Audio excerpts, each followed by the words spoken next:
Let me get right to it, folks.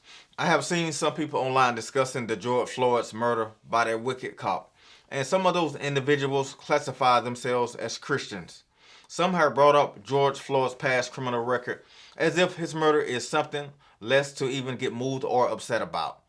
Is his past criminal record fair game to bring up? Sure, why not? But to bring it up in the sense to make his murder seem less important than one who was murdered but had no criminal record is absolutely disgusting and concerning to say the least. Shame on you, and you know exactly who you are. That is where you go wrong. I will submit to you that his past criminal record didn't kill him, but that wicked and inhumane cop by the name of Derek Chauvin did. As a Christian, the Bible teaches us to show sympathy and have empathy for our fellow human being.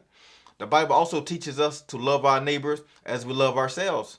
Some of you all are exposing yourselves and your hearts, and I need to refresh your understanding and meaning of these important words. Also, as a Christian, you call out evil and wrongdoing when you see it, even if it fits the narrative or if it does not fit the narrative. Speak up and denounce wrongdoing when you see it. We all know that George Floyd wasn't a saint or a person with a pristine background, but that does not excuse his murder. A Christian is supposed to be Christ-like. Christ-like. You display love and compassion toward those who don't like you or who even may be an enemy of you. Stay tuned. Hey, this the K Breezy Podcast Show. You know he stay up in his lab, you know he tryna work. And he just want me to make a song so everybody know that K Breezy, he ain't playing around. And this is intro.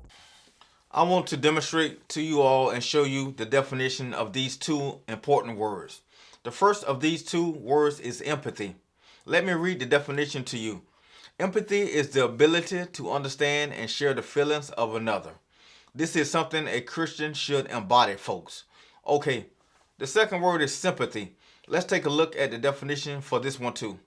Sympathy is feelings of pity and sorrow for someone else's misfortune. I fully believe that these two qualities a Christian should embody. But again, the vitriol and rhetoric that I have seen from some of these so-called Christians being displayed online is absolutely contrary to what a Christian is. Please show some compassion for the family of George Floyd. There is something else that I want to hit on as well. I can be a Christian and also sympathize with the plight of black folks in this country. I'm not blind to our struggle and history as some would have you to believe that they do. Was Moses blinded to his people's struggle? Nevertheless, let me get on to my other points, folks. I recently seen a show on TV that made me think about the plight of our people. The show had many interesting points and facts about the history of the Africans that was brought here to America, and I would like to share some of those things with you. There is a book by Brian Stevenson that is titled Just Mercy. The book is a powerful, true story about the potential for mercy to redeem us and a clarion call to fix our broken system of justice. From what I've heard, it documents the unfairness of the American criminal justice system, but it does so with extraordinary balance and empathy and even grace.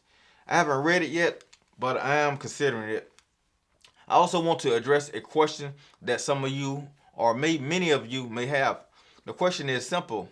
Why is it that blacks seem to have such difficulty moving ahead in America? Don't other ethnic groups also face discrimination? Don't other ethnic groups also have to deal with poverty and exclusion? This came to mind recently when I watched a short video clip of Martin Luther King being asked that very question during a television interview in 1967. In 2 minutes, he brilliantly and eloquently answered the question, folks. He explained that blacks are unique in being the only ethnic group that was brought to America involuntarily, in chains. They labored as slaves until finally in 1865 they were freed. But even then, while a massive number of Europeans were coming into the country and receiving land in the Midwest and West, African American slaves, despite having worked for 250 years in America without ever being paid, received little to help them get on their feet. I will add to this the willful destruction of the black family through much of American history because slaves were not treated as human beings, but as property instead. And the law did not recognize their marriages, nor even their rights over their own children. Families would routinely and forcibly be broken up. After 250 years of slavery came 100 plus years of state-sponsored discrimination and then civil rights. But soon began what Michelle Alexander has called the new Jim Crow, a system of policing and mass incarceration that has made it so that a black man in America has a 1 in 4 chance of being incarcerated in his lifetime. This is according to the Sentencing Project estimates. Martin Luther King also put an emphasis on the psychological damage that was done. To maintain slavery and segregation, there had to be an ideology of white supremacy, one that left lasting effects on both blacks and whites. Martin Luther King stated these points. For emancipation for the Negro was really freedom to hunger, was freedom to the winds and rains of heaven. It was freedom without food to eat or land to cultivate, and therefore was freedom and famine at the same time. And when white Americans told a Negro to lift himself by his own bootstraps, they don't look over the legacy of slavery and segregation. I believe we ought to do all we can and seek to lift ourselves by our own bootstraps. It's a crude jest to say to a bootless man that he ought to lift himself by his own bootstraps.